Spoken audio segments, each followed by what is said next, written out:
Ողջունում եմ բոլորին, այսօր պատրաստում եմ կաղան բաբուր, սոխառաձ եմ պատրաստում, թողնում եմ լավ փափկի և ավելացնում եմ 1 ճաշի գդալ աղացած կարմիր պղպեղ, այս ամենը լավ խառնելուց հետո ավելացնում եմ նախապես քերիչով անցկացրած գազար և բազուկ, վերցրել եմ 2 հատ միջին չափսի գազար և 1 հատ մեծ բազուկ, սա թողնում եմ եփի մինչ փափկել է և ավելացնում եմ 2 ճաշի գդալ տոմատի մածուկ, այս ամենը խառնելուց հետո ավելացնում եմ նախապես կտկատած կարտոֆիլը, մի փոքր ջուր, խառնում եմ, փակում եմ կափարիչը, թողնում եմ եփի մինչ կարտոֆիլի մի փոքր փափկելը, այնուհետև ավելացնում եմ նախապես կտկատած կաղամբը, վրան ավելացնում եմ 1 թեյի գդալ աղ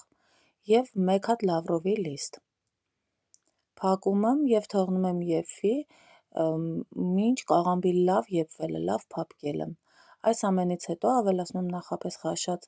տավարի միսը և արգանակից, փակում եմ, թողնում եմ եփի մոտ 20 րոպե, այնուհետև համտեսում եմ, եթե աղը պակաս է նույնպես նորից աղ եմ ավելացնում և վերջում ավելացնում եմ մաղադանոց և սամիտ, բարի ախորժակ։